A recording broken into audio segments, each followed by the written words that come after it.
कहानी की शुरुआत होती है एक लड़के को दिखाते हुए जिसका नाम जैकब होता है और उस टाइम जैकब को कुछ बच्चे बुली करते हैं। अब यहाँ जैकब बाकी बच्चों की तरह हंसी खुशी रहने वाला नहीं होता, बल्कि वो तो हमेशा ही उदास और सहमा ही रहता है। अब यहाँ पर हम देखते हैं कि जैकब और उसकी मैनेजर जैकब के घर पर जा रहे होते हैं और तभी जैकब के पास कॉल आती है और ये कॉल उसके ग्रैंडफादर की होती है। यहाँ उसके दादाजी उसे कहते हैं कि बेटा प्लीज तुम घर मत आना, यहाँ पर खतरा है। अब यहाँ पर जैकब को ये लगता है कि क्योंकि उसके दादाजी अब बूढ़े हो चुके हैं, इसी वजह से वो इस तरह से बिहेव कर रहे हैं, लेकिन फिर भी जैकब को कहीं न कहीं कोई न कोई गड़बड़ लगती है। अब जैकब और उसकी मैनेजर उसके दादाजी के घर पहुँचते हैं। अब यहाँ उसकी मैनेजर जैकब से कहती है कि अगर तुम्हें घर में कुछ भी चीज गलत लगे तो तुम मुझे कॉल कर देना, और अभी तो मैं वैसे भी यहीं पर ही हूँ तो तुम मुझे आवाज लगा देना। और अब जैसे जैकब घर के अंदर जाता है वो दिखता है कि घर का सारा सामान इधर उधर बिखरा पड़ा है। देखने से ऐसा लग रहा था कि यहाँ पर कुछ गलत हुआ है और यहाँ पर उसके दादाजी भी नहीं होते। इसी वजह से वो अपने दादाजी को ढूंढने लगता है। फिर वो देखता है कि घर के पीछे वाला दरवाजा टूटा हुआ है, लेकिन उसके दादाजी वहाँ पर भी नहीं होते। इसीलिए अब वो उन्हें ढूंढने के लिए जंगल की तरफ जाने लगता है, लेकिन फिर उसे उसके दादाजी मिल जाते हैं और वो देखता है कि वो तो बेहोश पड़े हुए हैं। फिर वो जैसे उन्हें पलट कर देखता है तो वो ये देखकर काफी डर जाता है कि उसके दादाजी की तो आंखें ही नहीं है। इसका मतलब ये था कि किसी ने उनकी आंखें निकाल ली थी। अब यहाँ पर जैकब को ये लगता है कि शायद उसके दादाजी मर चुके हैं, इसीलिए वो हेल्प के लिए अपने मैनेजर को कॉल करता है। लेकिन इसी दौरान उसके दादाजी उठते हैं और जैकब का हाथ पकड़ लेते हैं। यहाँ पर वो उसे कुछ जरूरी बात बताते हैं। वो कहते हैं कि बेटा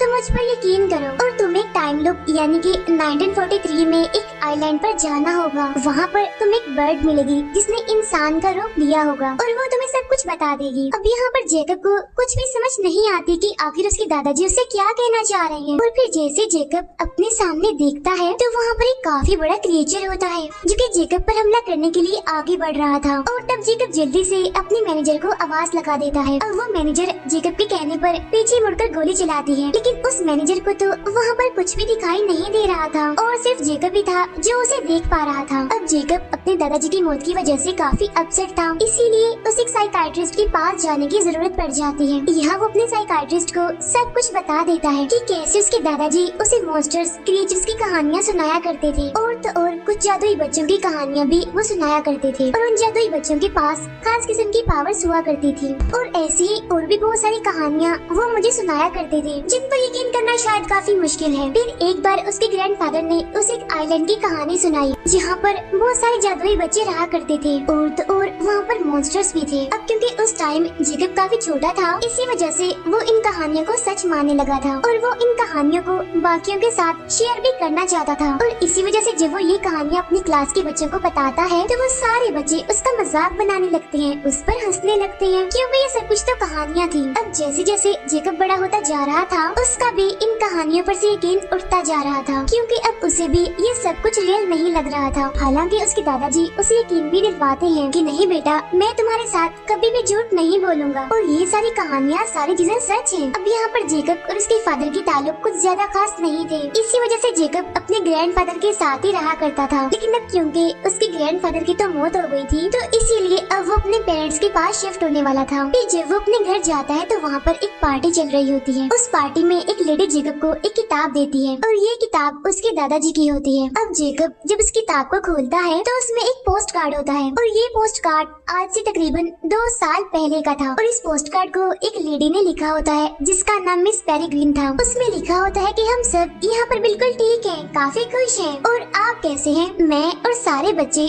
आपको काफी मिस करते हैं। अब जैकब ये पढ़ के काफी हैरान हो जाता है क्योंकि जैकब पहले उन कहानियों पर यकीन नहीं करता था, लेकिन लेटर पढ़ने के बाद अब उसे यकीन होने लगा था। तो हो सकता है कि वो आइलैंड, मिस पेरिग्रीन और वो बच्चे सच हों। अब यहाँ पर उसकी साइकाइट्रिस्ट उसके पेरेंट्स से कहती है कि आपको जैकब को कहीं बाहर ले जाना चाहिए घुमाने के लिए। तो इस बात पर जैकब के पेरेंट्स मान जाते हैं और घूमने के लिए जैकब उसी आइलैंड को चूज करता है। और अब जैकब वहाँ जाने के लिए काफी एक्साइटेड होता है क्योंकि वो भी जानना चाहता था कि आखिर उसके दादाजी उसे क्या कहना चाह रहे हैं, यानी कि उन्होंने ही उसे यहाँ आइलैंड पर जाने के लिए कहा था। अब यहाँ पर हमें पता चलता है कि जैकब के फादर असल में एक राइटर होते हैं जो कि बर्ड्स पर बहुत सारी कहानियाँ लिखते हैं, इसीलिए उनका वहाँ पर जाना बेकार नहीं रहेगा। अब ये आइलैंड इतना बड़ा तो नहीं होता, लेकिन फिर भी ठीक होता है और वहाँ पर एक होटल भी होता है, यानी जहाँ पर ये लोग रुक सकते थे। अब जेकब और उसके फादर उसी होटल में जाते हैं। अब यहाँ जेकब को उस चाइल्ड हाउस को ढूंढना था जहाँ पर वो जादुई बच्चे रहा करते थे, लेकिन वहाँ के लोगों ने इनको बताया होता है कि वो जगह तो अब पूरी तरह से खत्म हो चुकी है, क्योंकि एक वॉर में जर्मन्स ने उस जगह को ब्लास्ट करके उड़ा दिया था और ये वॉर भी 1943 में ही हुई थी और वहाँ पर कोई भी इंसान, जानवर, कोई भी बर्ड नहीं है। लेकिन इसके बावजूद भी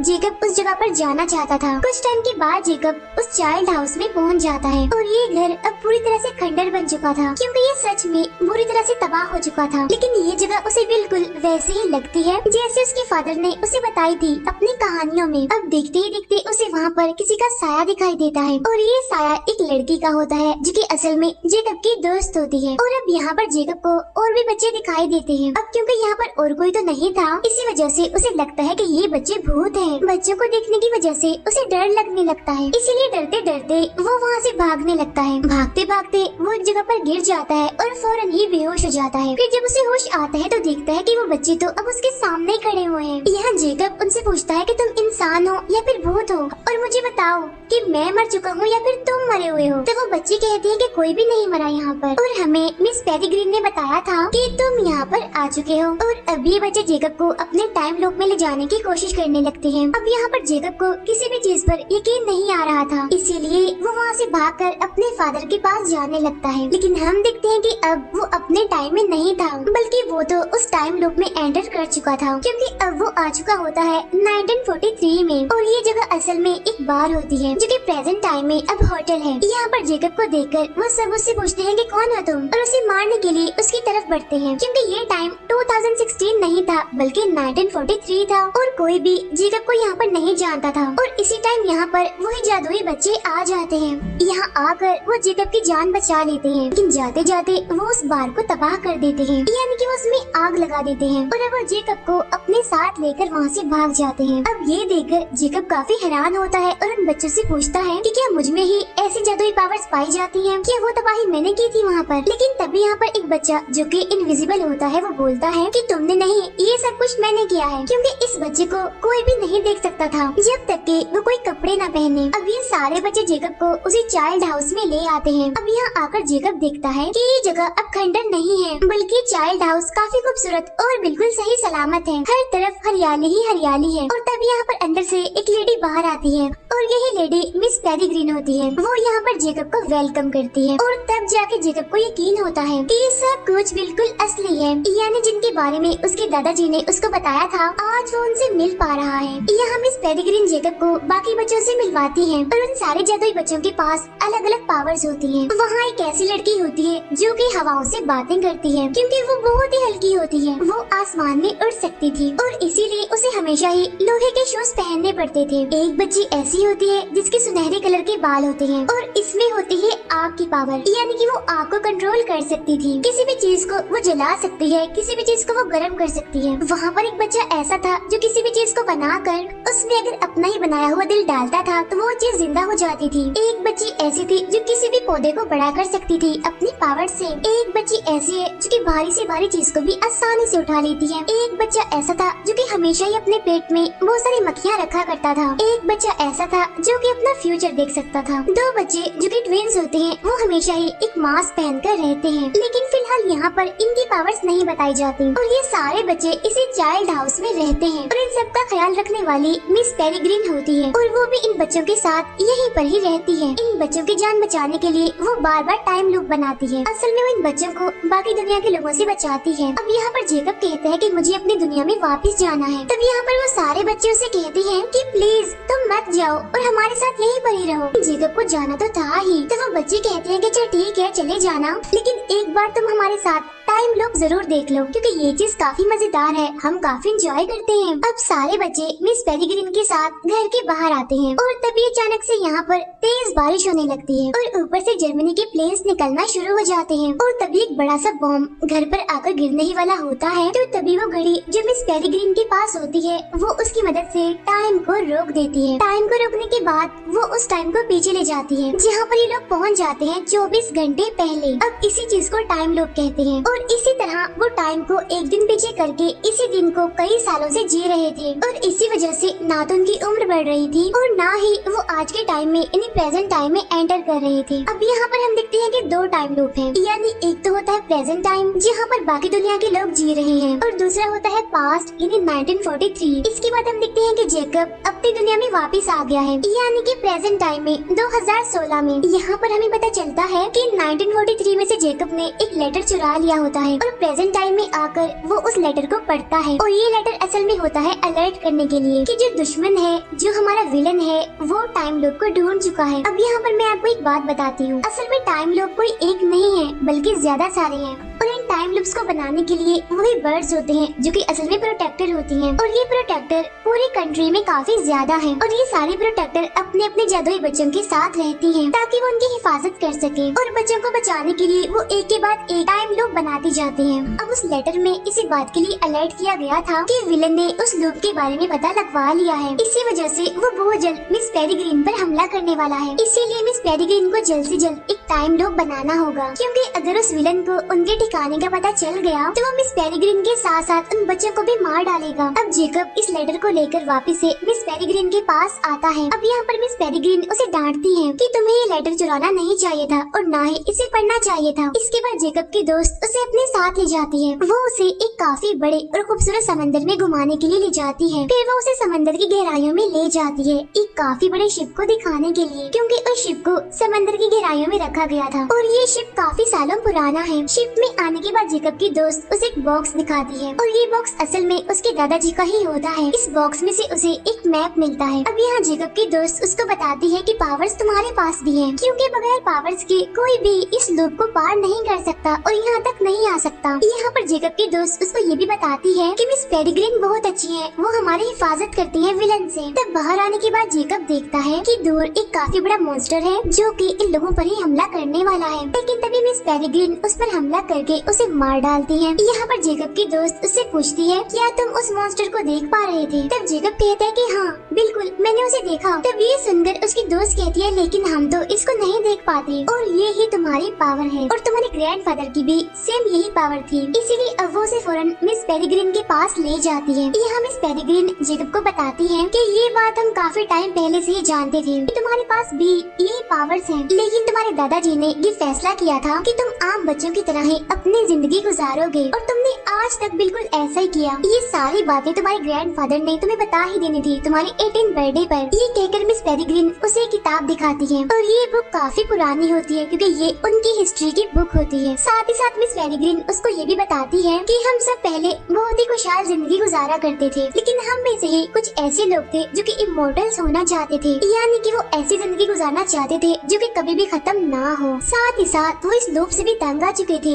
इसीलिए वो हमसे अलग हो गए थे। इसके बाद वो लोग चाहने लगे कि हम बाकी लोगों के साथ तो रहे लेकिन हम इमोर्टल होकर रहे। तो इस मकसद के लिए उन्होंने एक एक्सपेरिमेंट किया जिसमें वो एक प्रोटेक्टर को पकड़ते हैं और उसकी सारी पावर्स लेकर वो इमोर्टल बनना चाहते थे। और ये एक्सपेरिमेंट किसी और ने नहीं बल्कि हमारे विलन ने ही किया था, लेकिन उनका ये एक्सपेरिमेंट सक्सेसफुल नहीं हो पाता, वो नाकामयाब ही रहते हैं क्योंकि वो लोग इमोर्टल तो नहीं हुए बल्कि वो सारे के सारे मॉन्स्टर्स बन गए और अब वो सारे मॉन्स्टर्स इनविजिबल हैं, यानी कि उन्हें कोई भी नहीं देख सकता। लेकिन इस चीज का तोड़ उस विलन ने निकाल लिया था। उसे ये बात पता चल गई थी कि अगर वो जादुई बच्चों की आंखें खाएगा तो वो इनविजिबल से विजिबल हो जाएगा, यानी कि वो दिखना शुरू हो जाएगा। अब उसने इतने सारे बच्चों की आंखें खाई थी कि वो खुद तो हो गया था बिल्कुल नॉर्मल, लेकिन उसके बाकी साथी अभी भी इनविजिबल ही थे। लेकिन तभी हम देखते हैं कि एक प्रोटेक्टर अपने लूप से भागकर मिस पेरिग्रीन के पास आती है ताकि वो उन्हें उस विलन के बारे में अलर्ट कर सके। वो बताती है कि उस विलन ने और उसके सारे साथियों ने यानी कि उन मॉन्स्टर्स ने हमारे लूप पर अटैक कर दिया है, इसी वजह से मेरे सारे बच्चे मारे जा चुके हैं और मैं किसी तरह अपनी जान बचाकर यहाँ आई हूँ आपके पास। और अब यहाँ पर वो प्रोटेक्टर मिस पेरिग्रीन से कहती है कि अब आपको भी अपने बच्चों के लिए एक नया टाइम लूप बनाना होगा क्योंकि वो विलन बहुत जल्द यहाँ पर भी आने वाला है। अब क्योंकि जेकब इन सभी चीजों में नहीं पढ़ना चाहता था, इसी वजह से वो अपनी दुनिया में वापस चला जाता है। अपनी दुनिया में जाकर जेकब बहुत सारी भेड़ें देखता है जिनकी आंखें नहीं होती। साथ ही साथ वो उस होटल के ओनर को भी देखता है, बहुत ही बुरी हालत में मरा हुआ होता है और उसकी dead body same to same उसकी दादा जैसी लग रही थी क्योंकि उनकी तरह इसकी भी आंखें निकाल ली गई थी। और तभी बात जेकब जेकब जान जाता है कि वो विलन यहाँ पहुँच चुका है और तब इसी बारे में बताने के लिए वो वापस से मिस पेरिग्रीन के पास जाता है। वहाँ भागते ही वो जैसे उस लूप में एंटर करता है तो तब उसके पीछे पीछे एक और आदमी एंटर कर लेता है और जब जेकब उसे देखता है तो कहता है कि तुम भी नॉर्मल नहीं हो, क्योंकि यहाँ पर कोई नॉर्मल इंसान नहीं आता, तो क्या तुम्हारे पास भी कोई पावर्स हैं? और तब वो आदमी यहाँ पर अपना असली चेहरा दिखाता है और ये और कोई नहीं बल्कि उसकी साइकाट्रिस्ट होती है। फिर वो साइकाट्रिस्ट भी अपना चेहरा बदल लेती है और तब पता चलता है कि ये और कोई नहीं बल्कि वही विलन है। अब यहाँ वो जेकब का पीछा इसीलिए कर रहा था क्योंकि वो विलन पेरिग्रीन का पता लगवाना चाहता था और अब जेकब के पीछे आकर वो अपने मकसद में कामयाब भी हो चुका था, यानी कि वो पेरिग्रीन का पता लगवा चुका था। यहाँ वो विलन जेकब को लेकर मिस पेरिग्रीन के घर आता है। यहाँ उसने जेकब के गले पर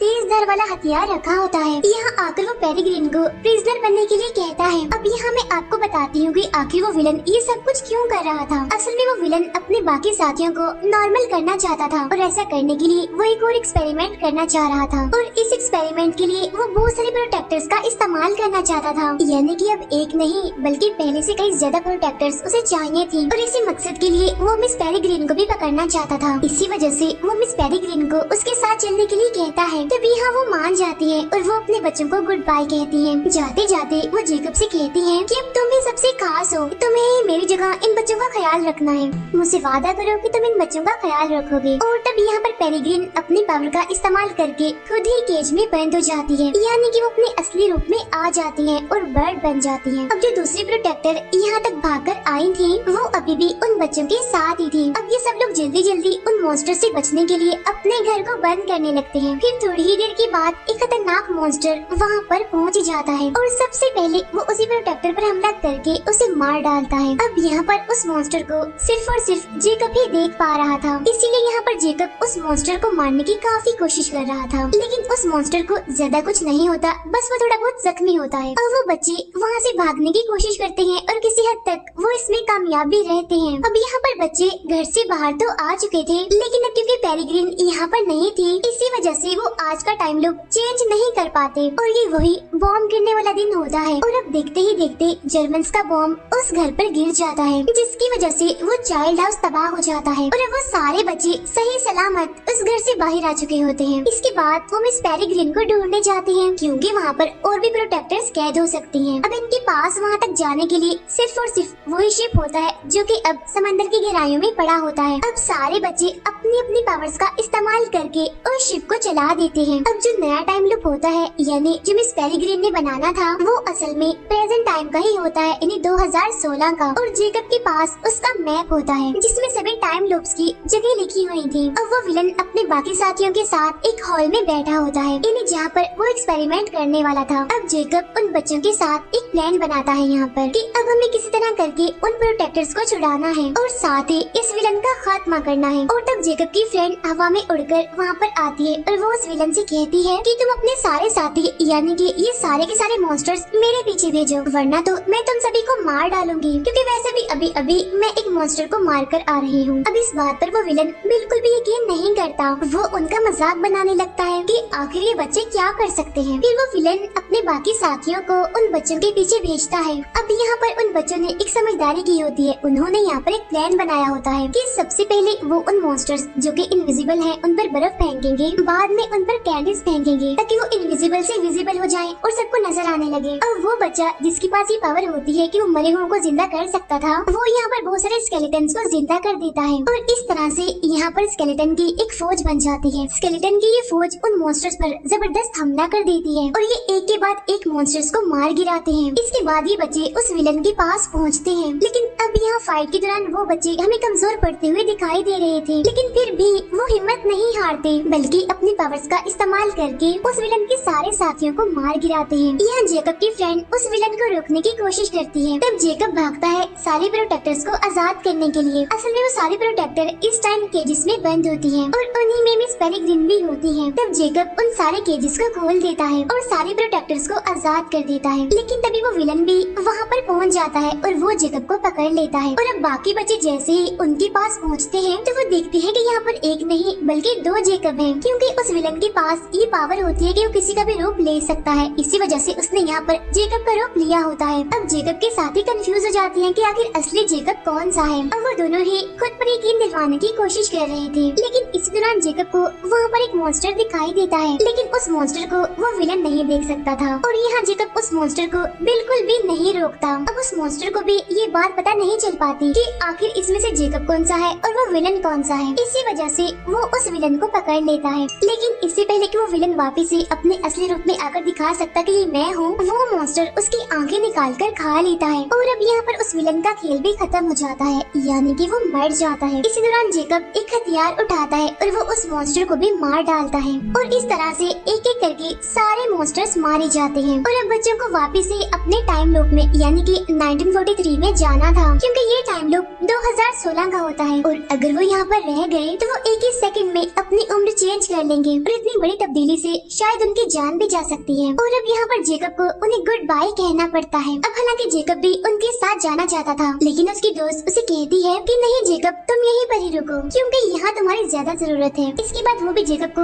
गुड बाय कह के चली जाती है और अब जेकब प्रेजेंट टाइम में इन्हीं 2016 में ही रुका होता है और सभी बच्चे वापस से अपने टाइम लूप में इन्हीं के 1943 में जा चुके होते हैं, जहाँ उन्हें अब एक नए लूप की जरूरत पड़ती है। अब जेकब अपने ग्रैंडफादर के मरने के कुछ दिन पहले वाले टाइम में जाता है, इसी वजह से वो सीधा अपने ग्रैंडफादर के पास जाता है, वो उनसे मिलता है और काफी खुश हो जाता है और वो उन्हें वो सारी चीजें बताता है जो उसने अभी तक देखी थी। ये सुनकर उसके दादाजी उसे कहते हैं कि बेटा, तुम्हें यहाँ पर नहीं होना चाहिए था, बल्कि तुम्हें तो तुम्हारी दोस्त के पास होना चाहिए क्योंकि वो तुम्हारा इंतजार कर रही होगी। यहाँ उसके दादाजी उसे पुराने टाइम के डॉलर्स देते हैं जो कि आगे चलकर जेकब के काम आने वाले थे, क्योंकि उसे 1943 में जाने के लिए बहुत सारे लोग से होकर गुजरना पड़ेगा। अब जेकब के पास अपने ग्रैंडफादर का मैप होता है, जिसकी मदद से वो कई बार टाइम लूप में जाता है, लेकिन टाइम ट्रेवल करने के लिए उसे 1 साल इंतजार भी करना पड़ता है और इसी मकसद के लिए वो सबसे पहले नेवी में भर्ती होता है और फिर जाके वो पहुँचता है 1943 में। और ये वही दिन होता है जब उसकी दोस्त वहाँ से विजिट कर रही होती है और अब यहाँ पर फाइनली जेकब अपने फ्रेंड से मिल पाता है और ये भी असल में एक शिप होती है जिसके जरिए सारे बच्चे अपने नए लूप में जा रहे थे। यहीं पर हमें मिस पेरेग्रीन भी दिखती है जो कि वापस से अपने बच्चों के पास जाना चाहती है ताकि वो हमेशा हमेशा उनकी हिफाजत कर सके। अब इसी के साथ ही ये मूवी यहीं पर एंड हो जाती है। Thank you for watching.